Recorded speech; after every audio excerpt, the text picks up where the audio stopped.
Estamos iniciando mais um programa Palavra Ética no YouTube, canal Frei Gilvander Luta pela Terra e por Direitos e por outros meios na internet, hoje para refletir com você sobre as bem-aventuranças no Evangelho de Lucas e no Evangelho de Mateus. Antes, convido você a dar um like aqui nesse nosso vídeo e a inscrever-se aqui no nosso canal no YouTube. Gratidão pela atenção e vamos ao assunto de hoje. Pessoas bem-aventuradas e as malditas, a partir do Evangelho de Lucas, capítulo 6, e do Evangelho de Mateus, capítulo 5. O chamado discurso da planície no plano do povo do Evangelho de Lucas, que está em Lucas, capítulo 6, versículos de 20 a 49, é paralelo ao discurso da montanha do Evangelho de Mateus, capítulos 5, 6 e 7. As indicações de lugar estão em Lucas.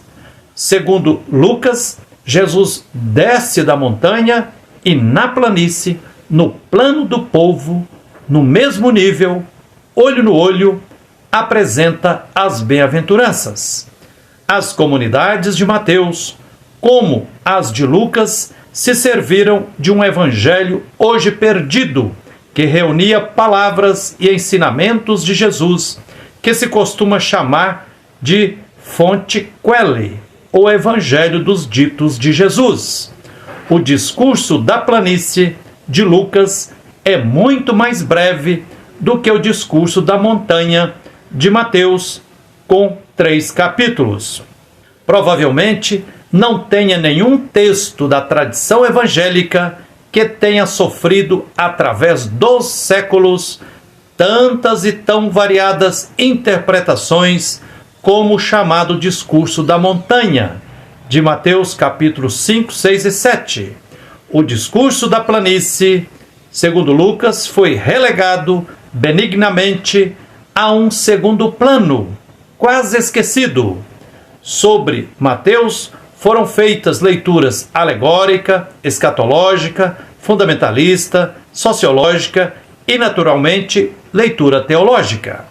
A concepção patrística viu no discurso da montanha uma síntese da ética cristã, passando pela teologia medieval, que fundava nesse discurso a distinção entre preceitos e conselhos de perfeição, e continuando pela teoria da reforma e sua doutrina dos 2 reinos, ou do ideal inatingível da ortodoxia luterana, até chegar às modernas interpretações que deduzem desse discurso uma ética da provisoriedade ou uma política da não resistência ao mal. Ao endereçar seu discurso da planície aos discípulos e às discípulas, o evangelista Lucas não pode ter outra intenção que não seja configurar a conduta e o comportamento desse grupo. Qual? Das comunidades cristãs. É para qualificar a formação dos discípulos e discípulas. Na redação lucana do discurso da planície, as palavras de Jesus se referem à existência normal e concreta de cada dia. Pobreza, fome, sofrimento, ódio, ostracismo, rejeição, que são preocupações diárias. A adição característica, agora, vocês que agora passam fome, são pobres, revela o interesse de Lucas pela vida concreta da pessoa cristã, com suas incidências específicas. O ponto de partida para o verdadeiro núcleo da mensagem, o amor, tem que dominar a existência do discípulo e da discípula. Em Lucas, as bem-aventuranças se dirigem aos discípulos, como os verdadeiramente pobres, famintos, aflitos e proscritos na Palestina sob o imperialismo romano. Confira Lucas capítulo 6, versículo 27, que diz: Eu digo a vocês que me escutam. Lucas não espiritualiza a condição dos seus discípulos, como faz o evangelista Mateus. As prescrições que Mateus acrescenta, pobres em espírito, sede e fome de justiça, obedecem à condição de diversos membros das comunidades cristãs mistas a quem é dirigida a narração evangélica. Outros acréscimos importantes. Mateus faz: homem sensato, pensar mal, Pai no céu e outros.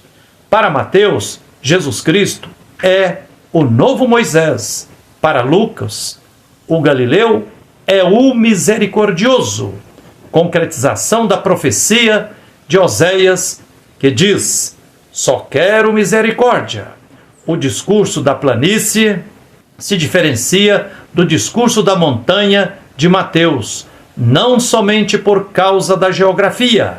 Mateus apresenta Jesus como o novo Moisés, portador da nova lei e da justiça do reino. Lucas preferiu apresentar Jesus como a expressão máxima da misericórdia divina. Sejam misericordiosos, como também o Pai de vocês é misericordioso. Lucas está preocupado com problemas internos das comunidades. Pessoas que se julgam superiores às outras e, por isso, emitem juízos a respeito dos outros membros da comunidade. A questão das lideranças comunitárias, a correção fraterna.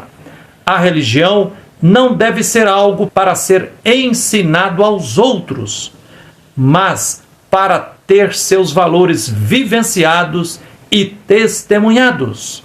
O discurso da planície mostra que a nova sociedade começa dentro da comunidade, transformando profundamente as relações humanas e sociais que a regem.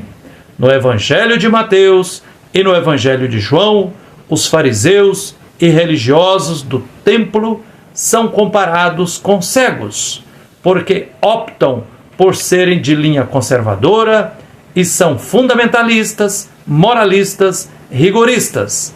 Já em Lucas, Jesus chega a considerar como cegos os próprios discípulos.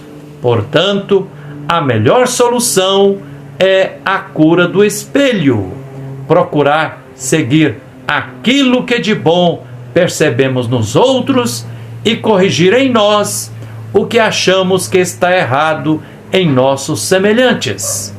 Em Lucas, a pobreza, a fome, a aflição, o ódio, o ostracismo caracterizam a situação concreta e existencial dos discípulos e discípulas de Jesus, que é quem é declarado feliz.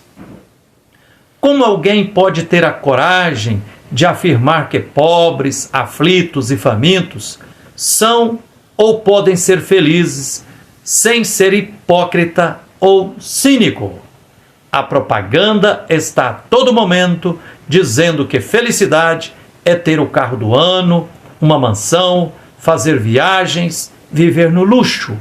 É preciso não entrar na lógica da sociedade de consumo como caminho único para a vida feliz.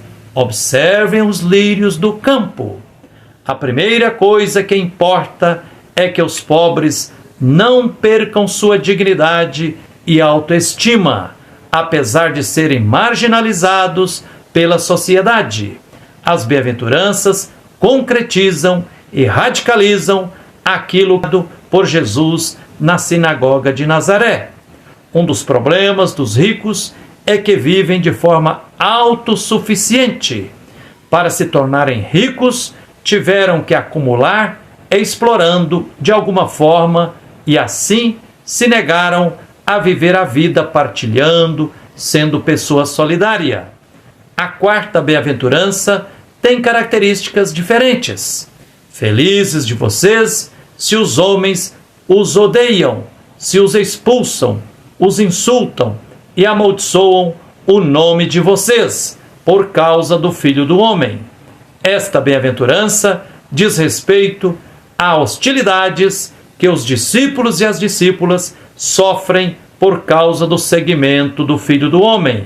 Atualizando, poderíamos dizer que sem terra em si mesmo não é problema para os ricaços, mas sem terra em movimento, em marcha, em luta, unidos e organizados, transformam-se em um grande problema para os poderosos.